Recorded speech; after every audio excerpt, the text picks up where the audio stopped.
We'll start. We'll chant Om 3 times, followed by the invocation shlokas. Inhale deeply.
Om Sahana Vavatu Sahanao Bhunaktu Sahaviryam Karavavahai Tejasvinavadhitamastu Ma Vidvishavahai Om Shanti Shanti Shanti Samasta Jana Kalyane Niratam Karunamayam Namami Chinmayam Devam Sadgurum Brahma Vidvaram Sadgurum Brahma Vidvaram. We are covering chapter 2 of Bhagavad Gita, where we are talking about the Sthita Prajna Lakshana. Sthita Prajna is man of wisdom, and the characteristics of such a person of steady wisdom. When it says person of steady wisdom or Sthita Prajna, it is not about a wisdom of worldly things, but it is about the wisdom of the eternal truth that I am Brahman. Okay, so that is the primary thing. Now, we all have that knowledge.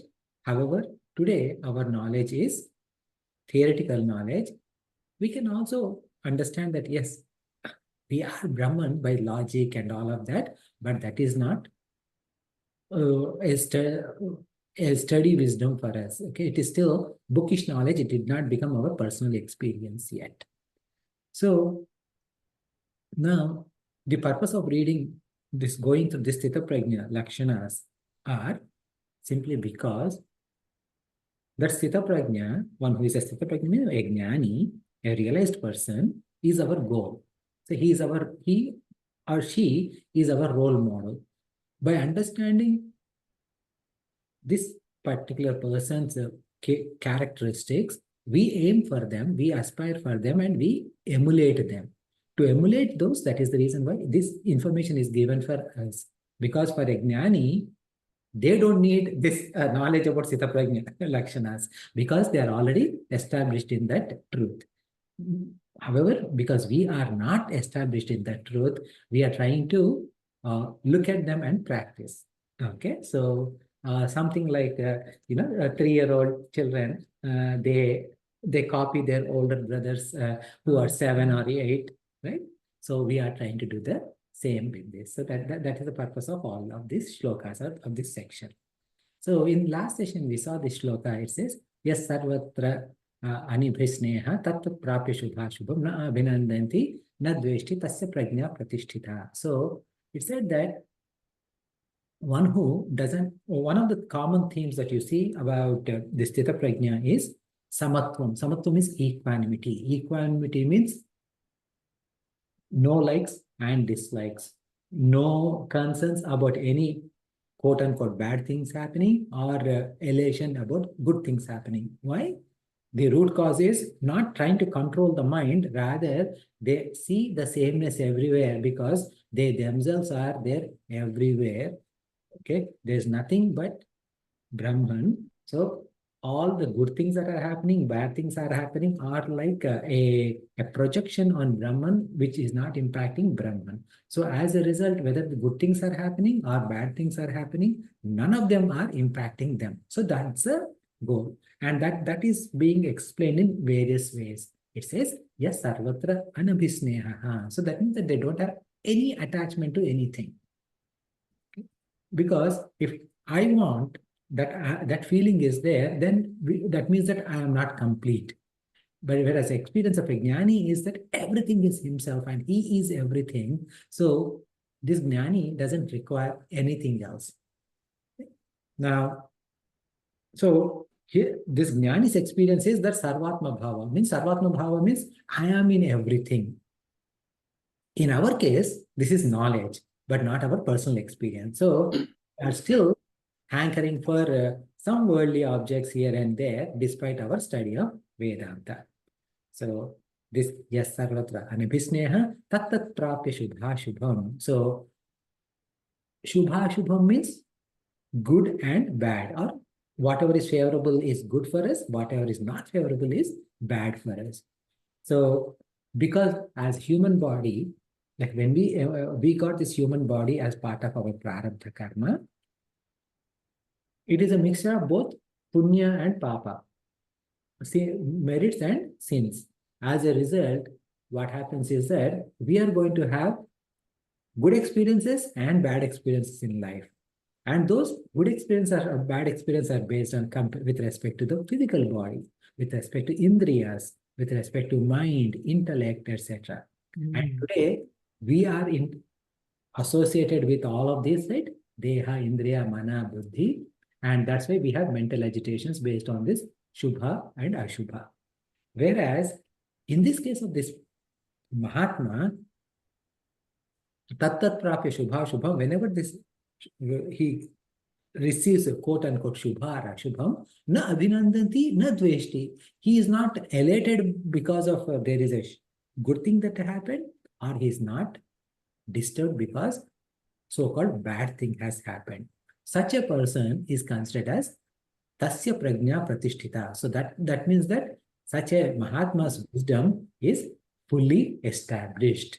So that's what we saw in last. And also we also saw one of the most famous example in Vedanta, which says, Yada samharate chayam kurmongani sarvasha indriyani indriyadhebhya tasya prajna pratishtita. So the example that is given is of a turtle. As soon as it sees any danger, it pulls down all its limbs. So especially for turtle, if you see, there are like 4 legs, 1 tail and 1 head. All 6 of them immediately go inside, right? So now, in the same way, yada samharate chayam kurmaha. So that means that whenever there is a danger is experienced or like sensed by the turtle, what happened? It has pulled down all of these limbs inside. In the same way, what happens is this person whose wisdom is steady, the moment they see any kind of a disturbance from external objects, they pull down all those indriyas. Now, indriyas means, like 5 jnanendriyas, organs of perception, right? Eyes, ears, nose, etc. Then we have karmendriyas. So they are also pulling down karmendriyas also. Karmendriyas means organs of action. That means if, let us say, if you see an ice cream somewhere, don't walk towards it, but walk away from it. Okay. So karmendriyas are also in control. But then once you're walking away from the ice cream, first of all, you don't try to see ice cream. That means that you try to avoid going through the ice cream shop, number one. In case if you see, don't walk towards that. Now, the third part is that when you're walking away from the ice cream, okay, my mind says, oh, there is ice cream. I should have probably tried a little bit. So that means that mind, mana, buddhi, chitta, hankara, those 4 internal organs are also working. So he is pulling them also. So this is what he is doing. And now for him, what happens is that why is he able to pull all of this is that his natural state of mind is in samadhi. So because he can immediately go into samadhi wherever, whenever, he is able to pull down all those indriyas. Okay? But Whereas we, on the other hand, have a little bit difficulty. Now, that said, you and I have some kind of indriya nigraha, meaning like we have some control of senses. For example, when a student is preparing, as a student, when we were preparing for exams, we were able to get over all the distractions and we were able to focus on the exam. Now, because we controlled our indriyas, can we be called as sthita prajna? Okay. No, we cannot be called as sthita prajna. Why? One of the reasons is what I said is that this sthita prajna means wisdom, steady wisdom about ultimate truth, not about external. That is one part.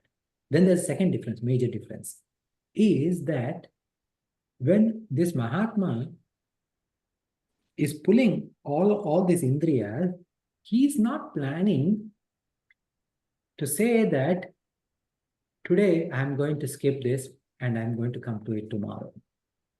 Whereas when I'm preparing for exams and then there's a good movie that has come in theaters, what I want to do is that I'll plan that, okay, so my exams are going to be finished on November 27th at 3 p.m. So I'll go to the movie at 4 p.m. show. Okay. So this is how my control is. So that means that I am suppressing my indriyas with an intent to finish later on. I mean, like we exhaust that vasana at a later time. The other example is, think about like if you're doing some kind of upavas and someone brought some sweets for you, okay, not knowing that you're doing the fasting. What are we going to say? Oh, you brought the sweet. Thank you so much. Okay, let me put it in the fridge and I'll eat it tomorrow. Okay, so that means what happened? I like that still. Okay, I'm just controlling my indriyas temporarily, but I have liking for that. Okay, so I'm going to get to this later on. Now, this clarification of this difference is being elaborated in the next verse. Okay, so we will chant the next verse. It is the verse number 59. I'm going to break down the word and then either one of you can volunteer, otherwise I can take care of that. That looks a little bit more easier. that is smart, Chanji. Pick up the easy slok. Okay. So, Vishaya, Vinivartante is a single word. Again, actually, like most of these words are single words only. Niraharasya. Okay. Ahara is the root word. Nirahara is a prefix. Asya is the verb formation. So, Niraharasya Dehinaha. Okay, that's also single word. Rasavarjam. That's also single word. Rasopyasya. That one has three words actually. Rasa, api, asya. Rasaha, api, asya together becomes rasopyasya. Param, drishtva, nivartante. All of them are single words. So Chanji, wise choice. Okay. Vishaya vinivartante. Vishya vintartante Niraharasya dehinaha. nirayasya niha Niraharasya. niraharasya denahe Dehinaha. dehina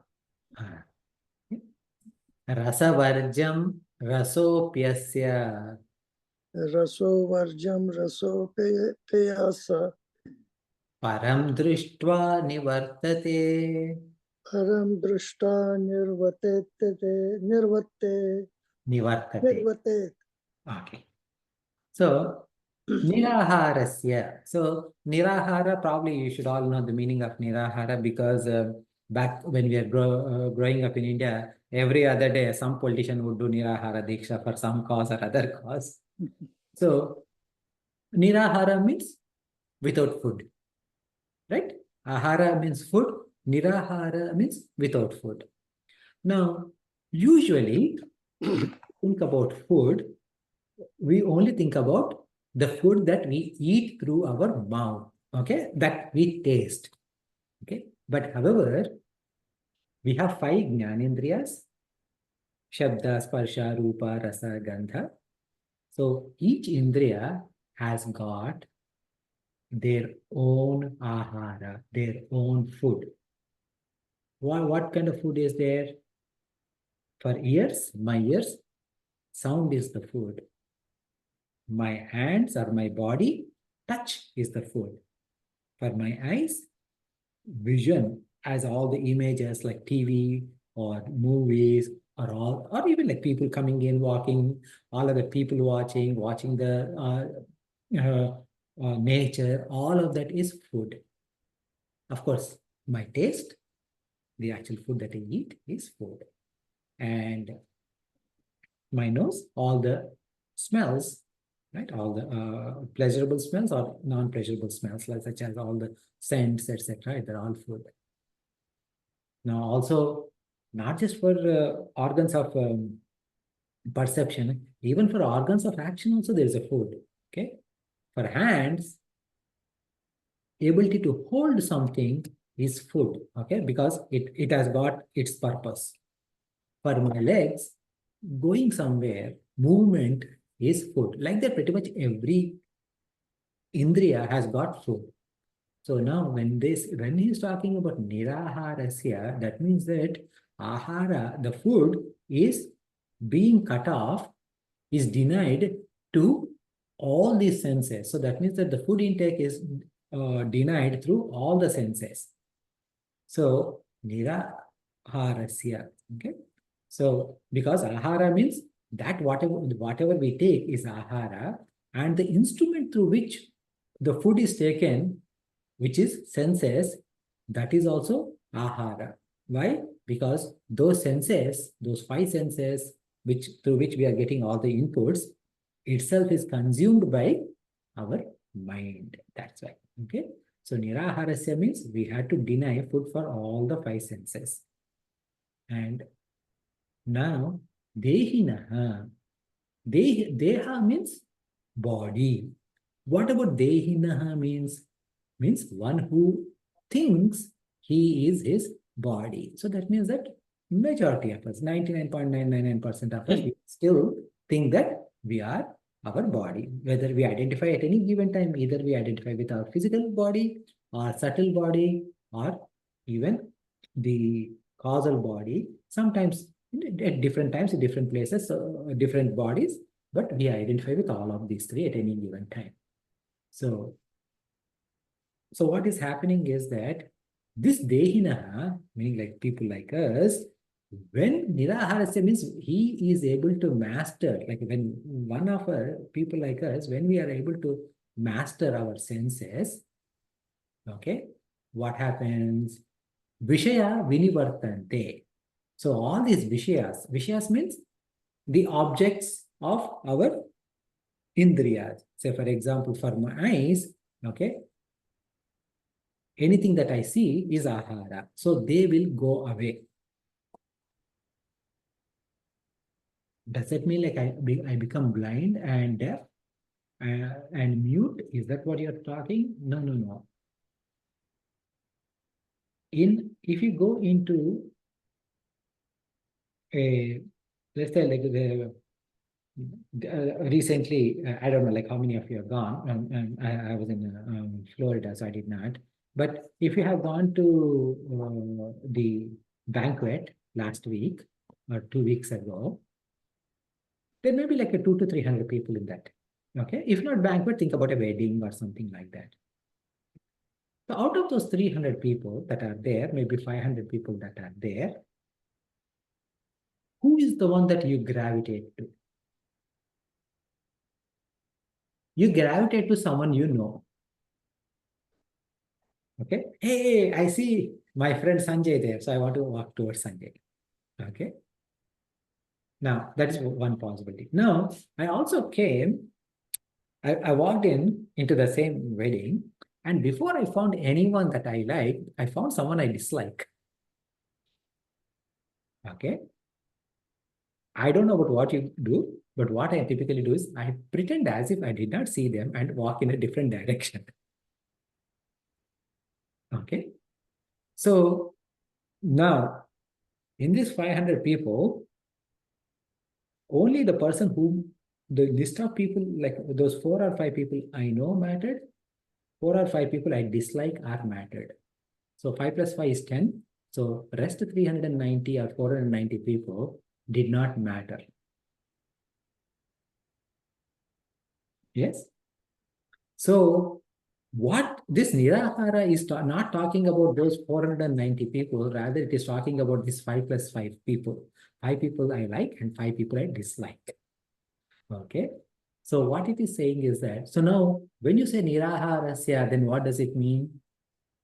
That means mentally, whether I see Sanjay, whether I see some Joshno that I don't know about, or whether I see some other person whom I have general dislike, my attitude should be same. That is what it means, Niraharasya. With respect to eyes, in the same way, Shabda, Sparsha, Rupa, Rupa we covered, Rasa, Gandha, we need to be in the same way. Niraharasya again doesn't mean that you should not eat food. It is just that don't gravitate to the food that you like, and don't gravitate, don't move away from the food that you dislike. Rather, whatever food is there in the plate, as long as it is healthy, eat it. Okay? This is what Niraharasya means. Okay. So in this manner, what is this person doing is that this uh, whoever is thinking that I am this body, they should behave.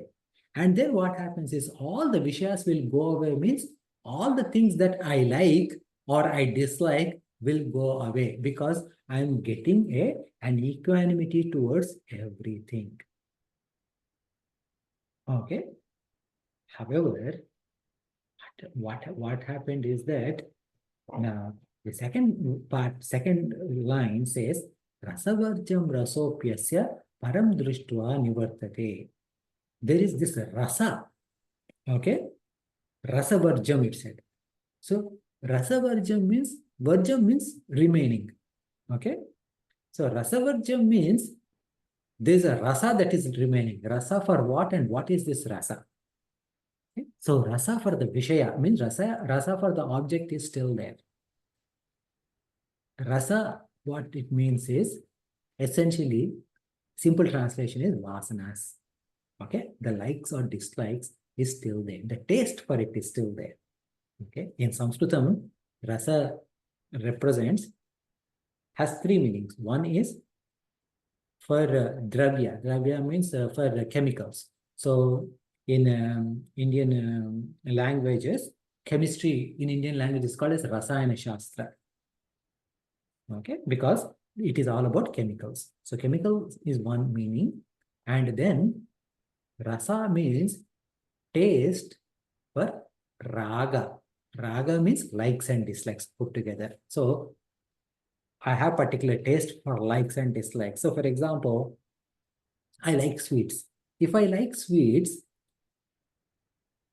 if I haven't tried an Argentinian sweet, even though I don't have particular like for it, I have a tendency to like it automatically because it falls under the category of sweet. So like that, right? That rasa, that tendency to go towards it is rasa. Okay, so that rasa for raga and viraga, likes and dislikes is also there. And then the third one is gunas are also uh, uh, and then it also means gunas. Sometimes rasa also means gunas. But in this context, rasa means we're talking about likes and dislikes. So just because I am treating all of you, okay, all of you same doesn't mean that I don't have rasa. So for example, think about this, right? In a classroom, a teacher walks in. Now there is a child who is consistently for topper, class topper, someone who is a very good student, however, unable to study very well. I mean, like doesn't get good scores. Someone is gets top marks, but has a like attitude issues. Someone is very mischievous. So all kind of students are there. Now, the teacher may have a secret liking or disliking for a particular student, but from a in the class, as an ideal teacher, she or he will show equanimity towards all students. So what happened there? That means that rasa is still there. Okay. So when that rasa is inside somewhere, right? What happens? It will come out. Okay. Whenever I am not looking, okay, whenever I'm not paying attention to myself, it will come out. And then it will manifest in one way or other way. So that rasavarjam, okay. So this rasavarjam, what happens? Rasopyasya param drishtva nivartate. This rasa is there, right? What happens to that? Param drishtva. Param means supreme, right? Now, param drishtva means experience of the supreme. Means what? Experience of Brahman. Now, when that Brahman experience happens, meaning like that means that when we get the aparoksha jnana, when we get the realization, what happens? Nivartate. Okay. Rasopi asya. Even that rasa. Rasopi asya means even that rasa, what happens is nivartate. Nivartate means it will go away. Okay. So that means today I have likes and dislikes. By just like taking the turtle as an example, okay, following the example of turtle, what I'm trying to do is that, like as a seekers, what we are trying to do is we are, if you're putting this Vedanta into practice, we are pulling away our, I mean, like we are not getting our senses distracted through anything that bothers us. Just because we are doing that, it doesn't mean that our taste for them have gone. They could still linger, and so because they could still linger, they will continue to linger, and that rasa, that taste for those our likes or dislikes will only go away when we attain the realization. So this is what this shloka is saying. So that is how the difference between a jnani, for him there is no taste, okay, there is no rasa, whereas for all of us, even if we are trying to put effort, we still have that rasa. Okay, so this is what this shloka says. So any questions or comments on this? No, I think the essence of it is that we have to be extremely alert 24/7, especially when we're awake, who I am, and constantly remind ourselves that I am that Brahman, and then I see everybody like me. So there is oneness between me and everyone else. So when that consolidates in our mind, then we have no sense of differentiation, whether he is good or bad, and our attitude becomes much more neutral. We become much more easy to, as you said, there will be people who we dislike, and if we achieve that sense of oneness, the tendency will be less and less that I will hate this person. I will try to not use that kind of attitude. My approach will be a lot more better. And I think it is that awareness that we have to maintain with an alertness and awareness of who I am and why am I reacting. If we do react, we quickly have to sublimate that and kind of, question ourselves. Oh my God, what am I doing? This is not right. And try to make a corrective steps to stop ourselves before we, get to the reactive part of it. So we have to put brakes. As they say, think before you act. So the thinking part has to become much more stronger and, control our attitude or behavior. Yeah. So I would go a little extra step. I mean, like you beautifully put, Chanji. First of all, I would say, like, not just think before you act, even before you think what you're thinking, right? Because sometimes what happens is that we think bad about someone, but because we are cultured slash refined people, we don't act upon our thoughts. Okay, because it is not appropriate socially. But what we are this is saying that, like, when we start thinking properly, we shouldn't even think like that. It is incorrect thought. So that is the point. Okay. Yeah, true. And yeah, and also this rasa is not going to stay like that until the day of realization. No, because what happens is, now let us say if I dislike someone, however, if I my feeling is that, okay, so okay, he's also Brahman, I am also Brahman, this person, this jiva, okay, is born to exhaust their vasanas, I am born to exhaust my vasanas. What do I have to uh, do with that person? And then in case if he has brought bad, like he has caused some bad thing for me, okay, that bad thing for happening of that bad thing for me is in my prarabdha. So he just fructified my prarabdha for me. So he's just an instrument there in fructification of that bad experience for me. So this person has not, I have nothing to do with this person or his attitude, right? So as we are thinking in this way and we behave as if we don't hate that person also will turn around, and then their behavior towards will also be much better over a period of time, and later on, like, we won't have any hatred, even if we don't what do you call it, even before realization itself, we lose all the hatred towards this person. So this is a something that we need to keep So, in yeah.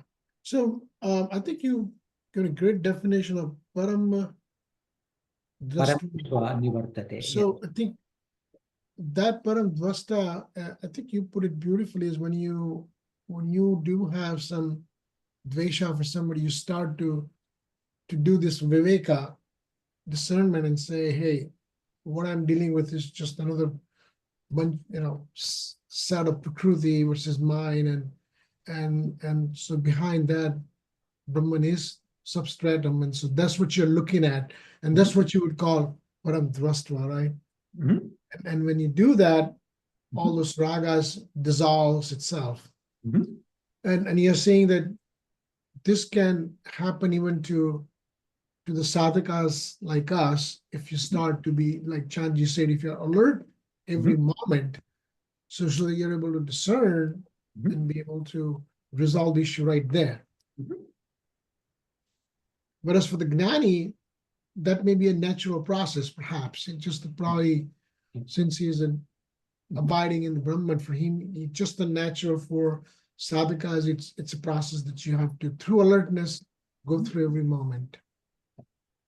So yeah, so for two things, right? First of all, like, I did not put anything beautifully. It is my teacher who put beautifully, and I'm just parroting that. So, but the important thing though is that for a jnani, what happened is he has already walked through this path. So what we are experiencing today, he or she has experienced in the past. Okay, so the jnani was in same position as us at some point of time in the past, whether in this life or previous life. So it is not like it has become automatic for Jnani. Rather, he has gone through this exercise, and yeah, so we are trying to walk his or her path. That's all. But I mean, in fact, when you say somebody gnani, it presupposes everything that you just say. That he has experienced, he has done in Idhyas, he has been Yes. all that. That's why he's called gnani. Yeah. Once that he has become gnani, now that becomes Mhm. his Yes. nature, intrinsic. Yeah. Okay. Okay. Thank you. We'll go to the next verse. So here, yatato is actually yatataha, but with sandhi, it becomes yatato. Hyapi. Hyapi is two words. He and api becomes hyapi. Yatato hyapi kaunteya purushasya vipaschitaha. So these are all single words. Yatato hyapi kaunteya purushasya vipaschitaha. Actually, the second set is also all single words only. Indriyani pramadhini haranti prasabhaha manaha. Okay. So there's not much breakdown. The only breakdown is the second word in the first line. Happy is he and api. Okay. So who is going to go off mute? I'll Ashanda. Yatato. Oh, sorry. Go ahead, please. Okay, if you want to start, why don't No, you? no. You please. Okay. Yatato happy kaunteya Yatato hi api kaunteya purushasya vipaschitaha purusasya vipasachataha indriyani pramadhini. indriyani pramadhini. It's actually not, there's no dirgha. So it is Oh, pramadhini. pramadhini. Yeah. Haranti, Indriyani pramadhini. haranti prasabham manaha. Haranti prasabham manaha. So here, now, what it is saying is that now, in the last two set of shlokas or three set of shlokas, we talked about how Indriyas can disturb us and how we need to be careful. Okay. But now Bhagavan is giving a warning. Okay. A warning as like, okay, not like as a, how do you say, a something to be watch out for, to look out for. Okay. Not as a threat. Okay. It is a to look out for. What is he saying? Yatataha api. Okay. Yatataha api means this person. Okay. Yatataha means one who is putting effort. That means that the person, yatataha means one who is putting effort. That means this person is not lazy. This person is striving through shravana, manana, nitidhyasana, practicing all kind of things as much as possible. Api means, however, despite that. Okay, it said he api, right? He means it is well known that he means it is well known. Api, however, vipaschitaha means he has an understanding that the objects of this entire world is low. Okay, low means okay, they have value, but they are all temporary. Bhagavan or Brahman alone is truth. Everything else is temporary. So why am I running around these temporary things? Because this body has to exist, but this body to survive, some certain things need to be done, right? I mean, like eating food and 3 times a day or whatever is to be done. Taking shower is to be done. Like for earning sake, I had to go to work and make money. All of that is there, but my ultimate goal is reaching Brahman. So that kind of an understanding is already there. Okay, so that means that he has proper knowledge, he is mumukshu, and he is putting effort. However, what happened? Indriyani pramadhini. So these senses gives us lot of challenges. So pramadhini means pramadhiyatum. So pramadhiyatum means they can make us caught up. Even as what do you caught up? What does that mean? It means that they pull us down and we get caught with our worldly objects. So that is what Indriyas do. Okay, because Indriyas are making our movement. So for example, where are you walking? Wherever your eyes take. Okay, your eyes are saying that there is a beautiful object there. There's a beautiful object, or the object that I need. Now the mind says, okay, there's a beautiful object, and then the legs start walking towards that object. Okay, so this way, what is happening is that all the time my indriyas are making me catch up with worldly things. Okay. So, and where is this knowledge that I am Brahman? That knowledge that I am Brahman is deep inside me. Okay. And here, my eyes are saying something. Okay. My eyes are saying, like, okay, let's go this way. My ears are saying, hey, listen to this, and we need to follow this or do that, etc. Like that, pretty much all the indriyas are pulling us in all different directions. And what happens is that Yatato happy Kaunteya. Kaunteya means, hey, Arjuna. Okay, so Lord Krishna is addressing Arjuna. Purushasya. Purushasya means if this, even though this person is putting vipaschitaha, he has got enough knowledge, indriyani pramadhini, they are so dangerous. And what they do is haranti prasabham manaha. Haranti means they steal. What do they steal? They steal manas. Okay, that means they steal our mind. Prasabham means without permission. So that means what happens is that if I don't pay, I mean, like if I'm not vigilant enough or alert enough, it will, these five senses will steal my mind. Now the mind is running behind the senses, and because the mind is running behind the senses, whatever I thought about my spiritual pursuit, all of that is forgotten. Okay. So for example, think about this. Let's say I do every morning 15 minutes of puja. 15 minutes, that's all. Okay, not more. Just 15 minutes per day. In a whole day, I do 15 minutes of puja. Now, one day, it so happened that I had to leave home early, maybe like 2 hours early, because of the, I mean, like maybe like a flight or whatever. So I did not do puja.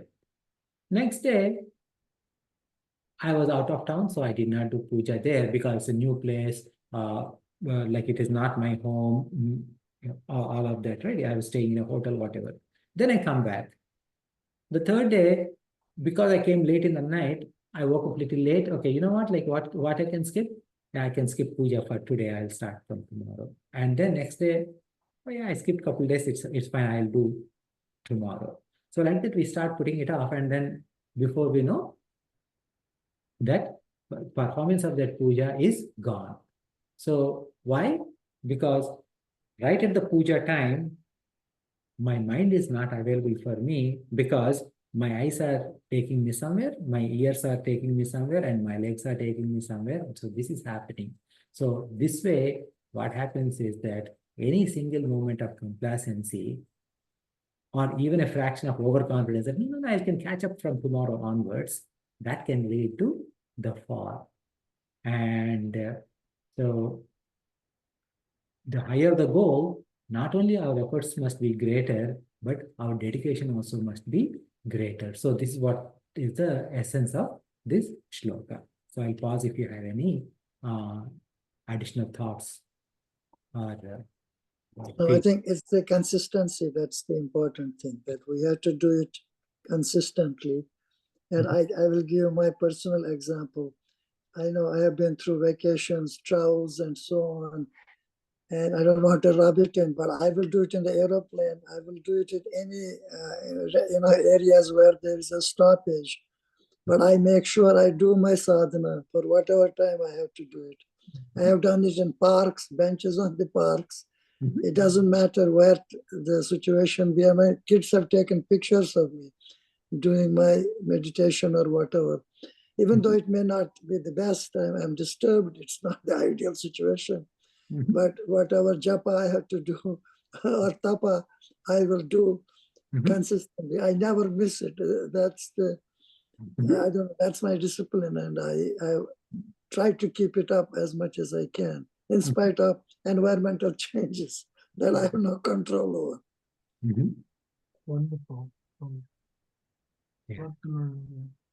Sorry. No, I'm just saying it's wonderful, and there is a lot to learn from his That's okay. narration It has describing. developed now a habit, and I cannot overcome, because I cannot complete my day without my sadhana.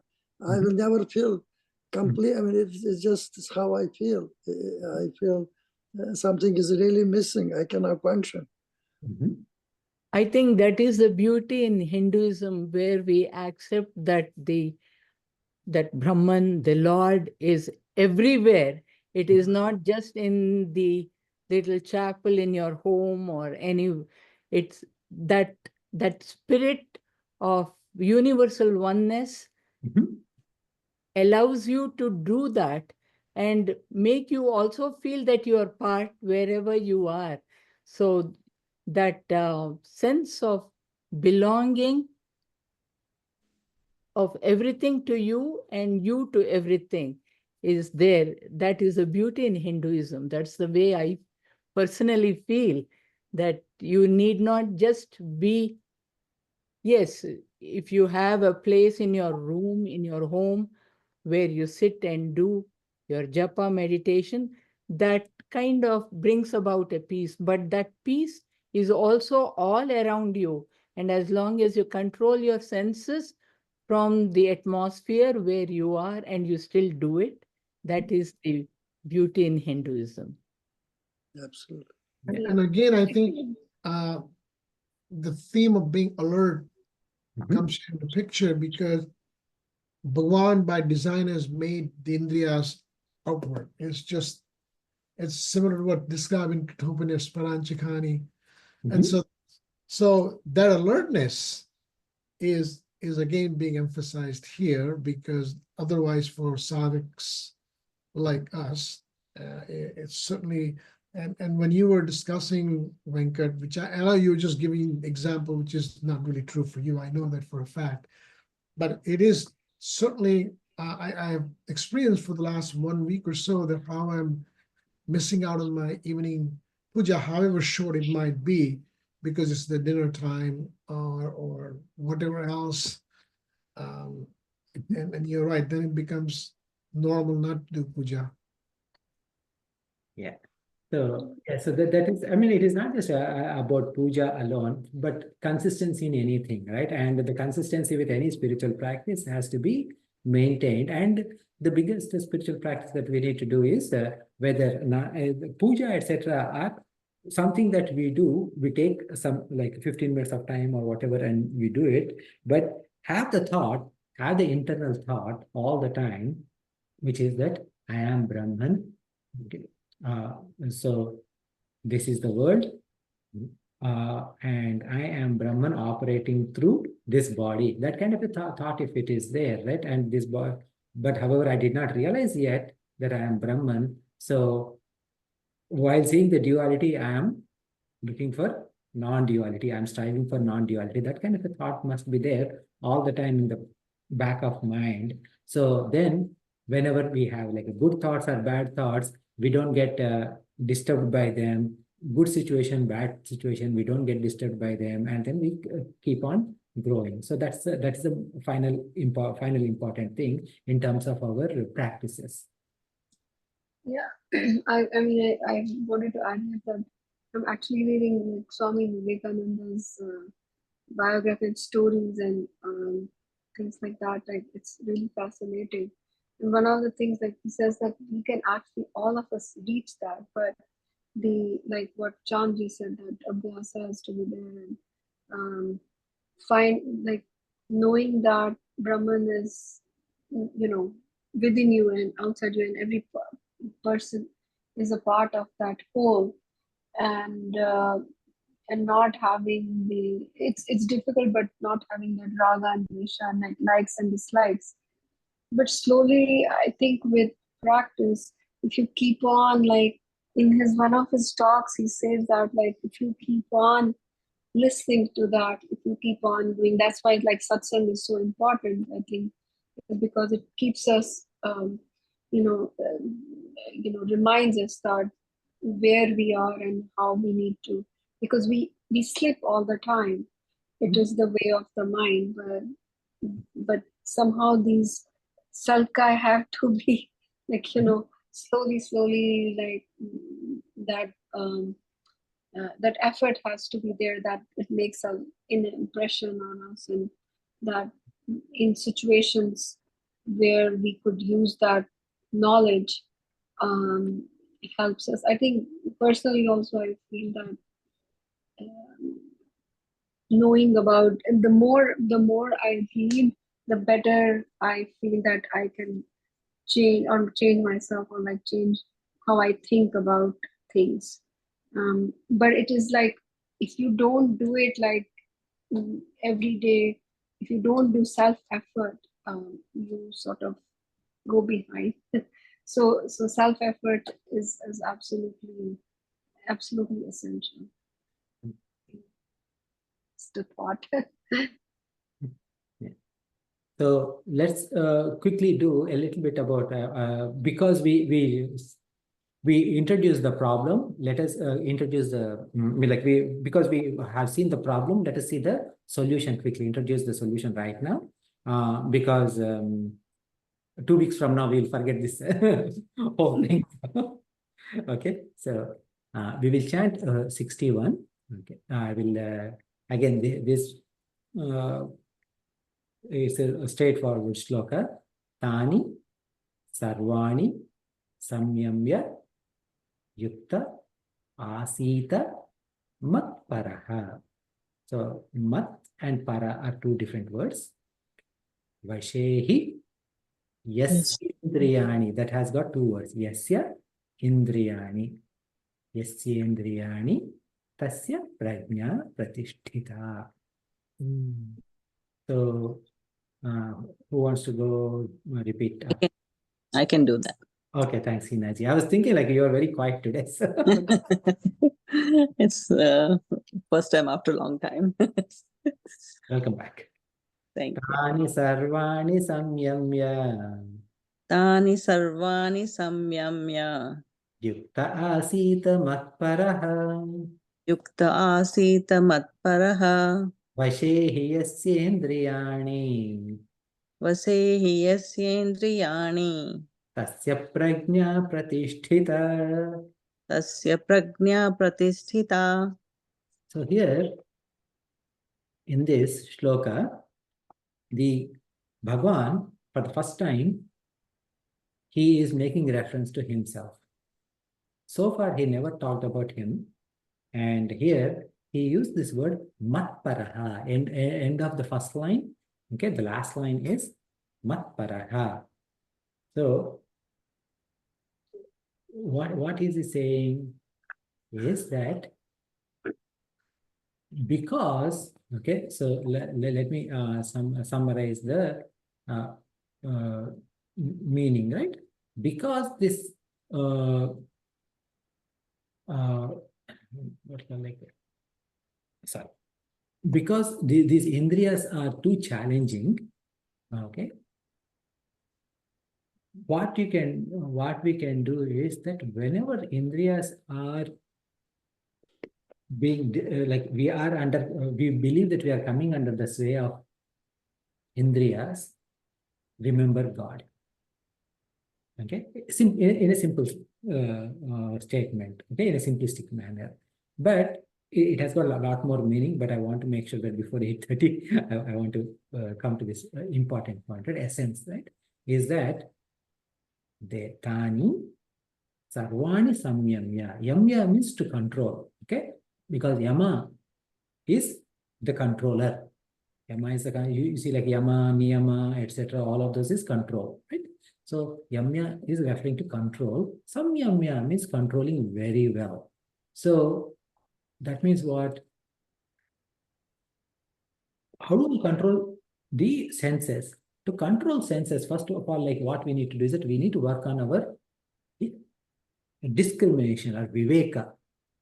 Because once we make our viveka strong between what is right and what is not right, what is higher and what is not lower, what is permanent and what is impermanent, what happens is that the rasa of this is still there, but my intellect is always educating the mind. Hey, I know I like this sweet. I know I like this particular thing. However, everything is ephemeral. This body is perishable. Every time I pursue these worldly pursuits, I had to keep coming back for additional bodies. Okay, because every time I run behind the objects, I'm accumulating more vasanas. To exhaust more vasanas, I end up needing more bodies, whether it's human body or non-human body. Okay, we don't know. And this life is very short. And of this life, I really don't know how much life is left over. So I must use my remaining time carefully. So because whatever I want to run behind is ephemeral, why don't I try to put it in the back burner and focus on God? Okay. So this way we should keep educating, meaning our own intellect should keep on educating our own mind all the time. So Tani, this is how we are able to get the control. Okay. And Sarvani Samyamya means all. Thus, Sarvani means all. All means we're talking about all five senses of our perception and five senses of our action. That's how we need to control. Okay. And then Yukta Asita Matpara. So bringing my mind, Yukta Asita means bringing my mind again and again through knowledge, through Samadhi. Okay. And Matparaha. So again, Matparaha means keep the, Matparaha means it has got two meanings. One is that Lord is saying that understand that Lord is higher. So that means keep that Lord as the highest. So, and my mind and my senses, all of them should be merged into this highest Lord. Is that you can think it as Lord, or you can think about self. Self as in Atma. Okay, so either way, it doesn't matter. Okay, so Matparaha means you think that Matpara means I am supreme. Now, because Bhagavan said that I am Matpara, that means Bhagavan is supreme. That's how you can understand. Or you can also understand as I am supreme. I am supreme means who is the real I? My real I is Sakshi. That Sakshi, I am the supreme. This body is not supreme compared to me, my true nature. So like that, once we start preparing, that is how Shehi Yasya Indriyani. In that way, Vasha means control, like bringing someone into control. Vasha. Okay. Vashehi Yasya Indriyani means like one who controls Indriyas in that manner. Okay. Their knowledge will be Tasya Prajna Pratishtitaha. They are considered person of steady wisdom because their wisdom is not shaken anymore. This is the essence of this particular shloka. I know, like I kind of like rushed a little bit because I want to bring the essence of this shloka before we disperse for the day. Okay. Any questions or thoughts on this shloka?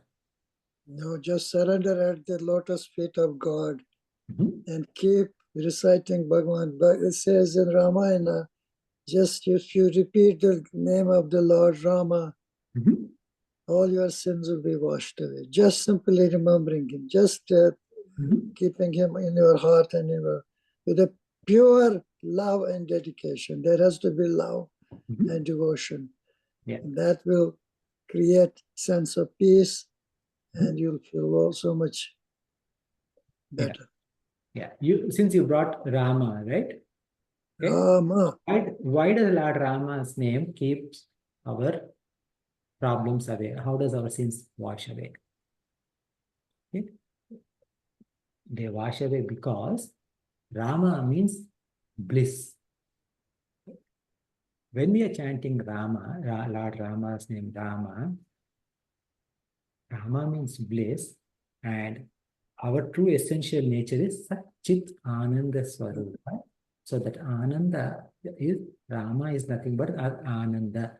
So when we are saying that when we are chanting the name Rama, the idea is that it is not mechanical chanting, but the mind understands the meaning that Rama means bliss, and that bliss is my true nature. And as you are thinking and about this bliss, and you are trying to become one, united with your own true blissful nature, all other problems will automatically go away. All our sins will go away, and the sins will go away not because Ramanama has got a particular meaning or it has got some special power, but what is happening is that you are, as an individual, giving away the individual identity. When there is no more individual, that individual is identified with Brahman, and there's no more individuality. All the sins or merits that are associated with this individuality